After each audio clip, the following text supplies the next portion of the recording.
Hello, everybody. This is Frank with Iron Age News. It's Thursday, June 19th, 7:30 a.m. For all you people on the East Coast, get up and go to work.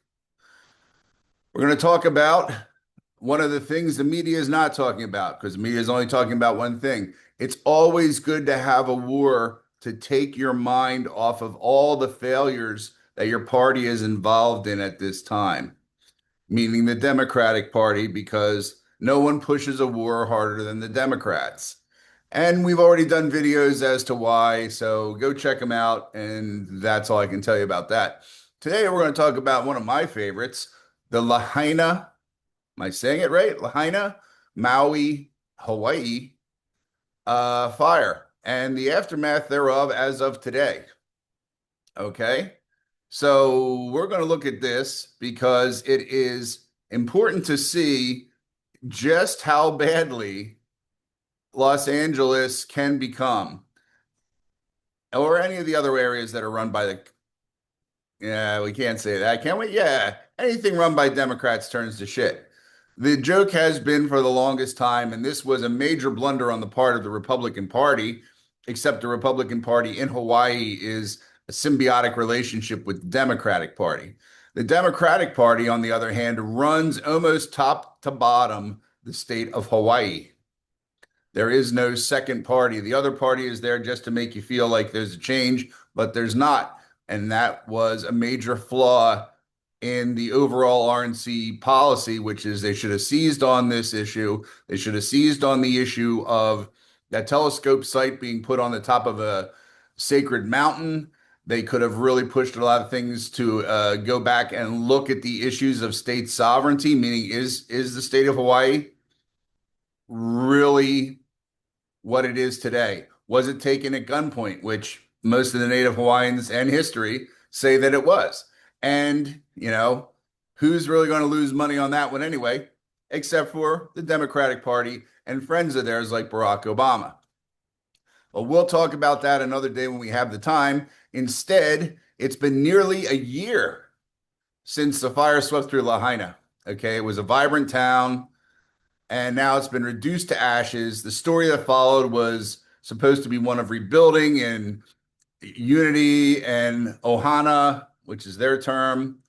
Instead, it's become a cautionary tale: political neglect, economic opportunism, and betrayal from those who were supposed to protect these people, much like the California wildfires. Sound funny or sound like it's the same kind of thing? Probably is. So let's stage the let's put the stage together here. As I said, Hawaii is ruled by a single party. The Democrats hold every major statewide office, control both chambers of the legislature, and dominate county leadership. There is no partisan gridlock here. There is only a political monopoly.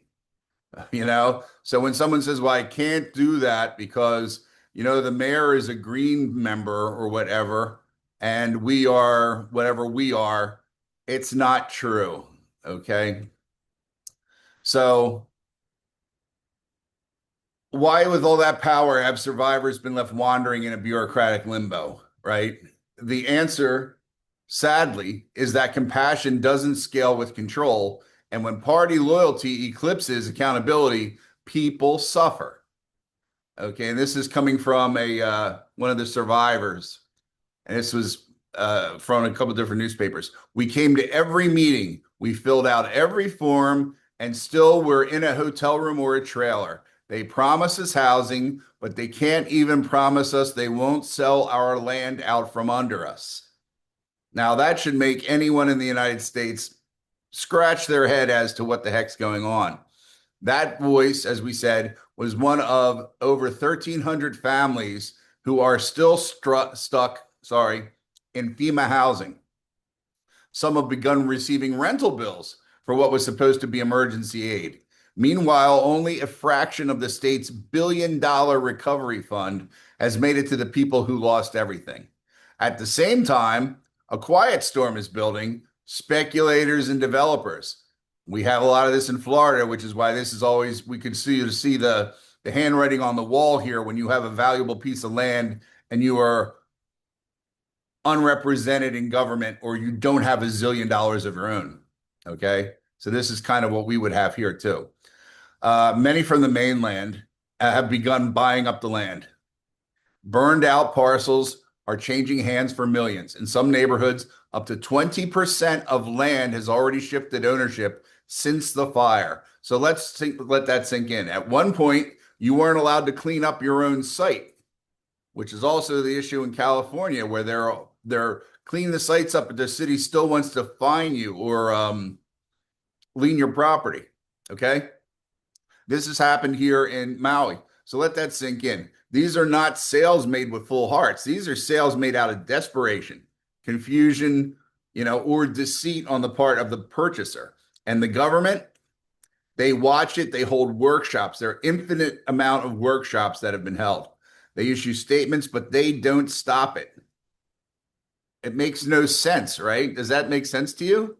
So, you know, it's very disturbing because Hawaii, over the years, as you know, has gone out of its way to push the native Polynesians off of all the property that they would have lived on.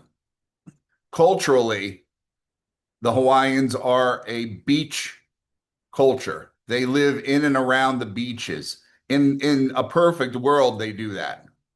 In the imperfect world of Hawaii, they live up in the mountains or wherever's cheapest, which takes them completely out of the loop. Granted, they go to mountains. Let's not have that one guy who's going to give me that shit. Granted, the mountains are sacred, the volcano is sacred, yada, yada, yada. But that was a trip to go there. You weren't living on the top of it. And it has done nothing but be detrimental to the mental outlook and cultural stability of these people. Much more so than I think you could even say about the American Indian, because a lot of them were, like the Plains Indians, who traveled to and fro. That you can complain about. I'll deal with that later on. Okay. So grassroots organizations are working feverishly to buy back the land before it disappears into corporate portfolios, which also bothers me because grassroots organizations, which are usually NGOs, are not always what they seem to be. Okay. So they're pooling their funds, they're fighting red tape, and they're trying to save the bones of a town the state claims to love. But they are outgunned. They're not backed by donors or hedge funds or real estate PACs or Oprah Winfrey or Barack Obama, who also lives in the area. They're backed by grief, memory, and a fading hope that their government might one day fight for them too. Now, this is a statement from Tulsi Gabbard, where she said, "This recovery is 100% community-led. The government has failed to meet the movement. I'm sorry, meet the moment. The government has failed to meet the moment." So what she's saying, obviously, is without the locals, there would be no movement. There would be no anything going on there to help these people. So that's the hard truth. This didn't have to happen. With a Democratic supermajority in Hawaii, the legislature could have frozen land sales and fire zones. They could have issued foreclosure protection. They could have streamlined aid. They could have even gone and passed the hat around the Big Island and got this thing done. Instead, they held hearings. They created talking points. They let time do the dirty work. When you go to enough hearings and you go to enough workshops and people are just over and over again saying the same thing over and over again, they become despondent. They say, fuck it. They move on.